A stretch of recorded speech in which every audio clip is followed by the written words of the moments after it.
Well, it's a beautiful day here in Tennessee. I'm on the back porch of my friend's house, and we're enjoying vacation this week. And I'm taking out just a few moments to talk with you about stagflation. Stagflation. What in the world is stagflation? I heard that as a boy, as a teenager, as a millennial, and I still hear the term occasionally now, stagflation. Well, it's attributed to a politician, as best I understand it, it's attributed to a politician in 1965. He was a member of the Conservative Party there in Great Britain, and he said this in front of the House of Parliament.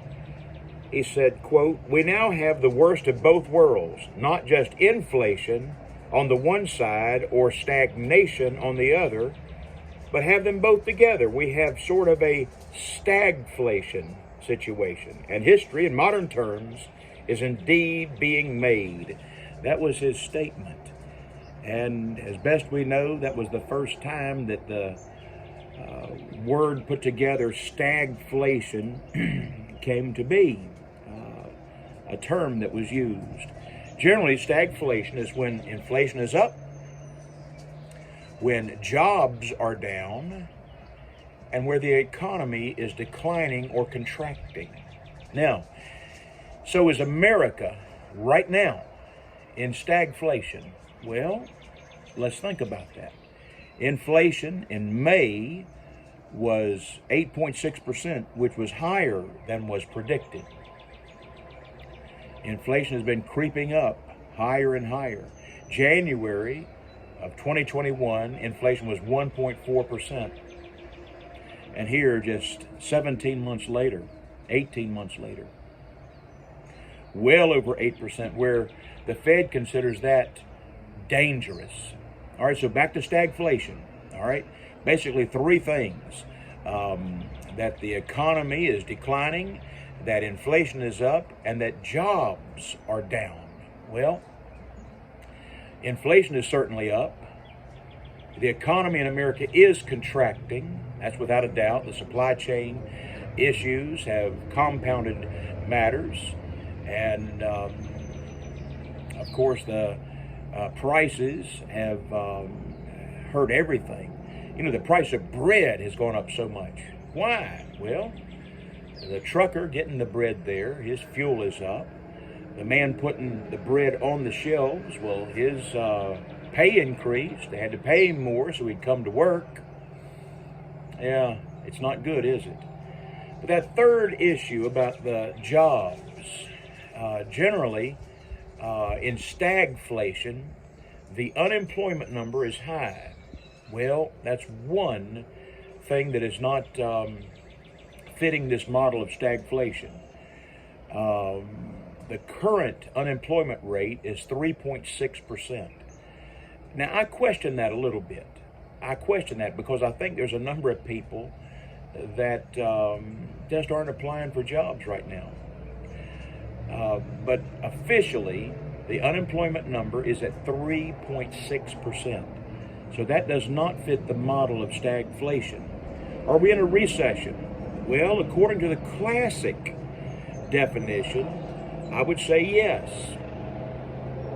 Because the first 2 quarters of this year, the first half of this year, the first semester, each of those quarters we contracted. And the old definition of a recession was 2 consecutive quarters that contracted. We're not in a depression, but I would say that we're at the very forefront of a recession. That's my layman's view of things. Now, when's the best time to invest? When in the stock market, that is. When's the best time? When the market's high or when the market's down? Well, the market's down, and that's the best time to buy in. So even today, I have invested a little bit. I don't invest large amounts of money in the stock market. I can't afford to do that, to take that much risk. But I am investing a little bit in it, hoping for a good return. Now, every man needs to learn how to earn money, save money, give money, but do not hoard money. I've said that to you many, many times. And in this time that is not quite stagnation, it is a downtime. Keep working. Keep your eyes on the goal. What is the goal? Serving Jesus is the goal. Being conformed to the image of Christ. And of course, employing the great financial principles of the Bible. Live within your means. Earn. Save. Give. But don't hoard. And so I just encourage you, there's nothing for a Christian to worry about. Even if we do hit stagflation, which technically I don't believe we're in stagflation, but I believe we're on the front end of a recession. And it's a great time to invest in the stock market. If you have money extra that you can invest, please keep all of your bills paid. Keep your contingency fund in place. Do not take money out of your contingency funds, your emergency funds, to invest. Don't do that. It may be tempting, but don't do that. I'm leaving my contingency fund right where it is. It's still making 0.3%. It's making nothing. It's actually losing money. And I've actually increased slightly because the buying power is down in my contingency fund. I've slightly increased that. But I want to keep some ready cash, some liquid cash, in case we hit stagflation along the way, and we may even go to a depression.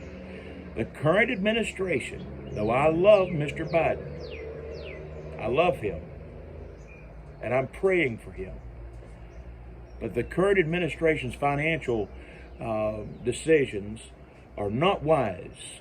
In fact, they're very unwise. And I wish a change of direction would take place soon. It's not helping the economy.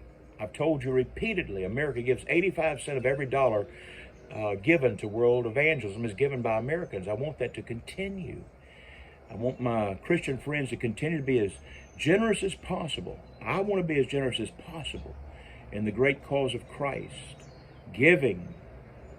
Do your giving while you're living so you're knowing where it's going. I quote that poem a lot too. So stagflation. Stagflation is when the inflation is up, the economy is stagnant and declining, and where unemployment is high. Well, currently unemployment is the only leg on the tripod that is not in place for America to be in what would be classified as stagnation. So let's keep marching. Let's keep our eyes on the goal, serving the Lord, giving, working, living by faith. Never worry. The believer never needs to worry. God is in charge. No matter what comes our way, it will be for His glory and it will be for our good. See, that's what the Bible teaches. The Bible teaches that everything that comes the way of the Christian is for the glory of God and for the good of the believer. Do you believe that? I certainly do. So I want to continue to live by faith. That's what pleases God anyway. If you want to please God, you live by faith. Stagnation or no stagnation, stagflation. you just serve God day in and day out. Use the best judgment you have. Live within your principles. Live according to the Bible. And then just trust God in all these matters. Well, I hope you're enjoying these little financial videos. I've made a lot of them now, and I hope they're helpful. Of course, there's a variety of different topics, Bible studies and leadership tips and God and Country episodes. And I wish you'd take time to watch some of those if God leads you to.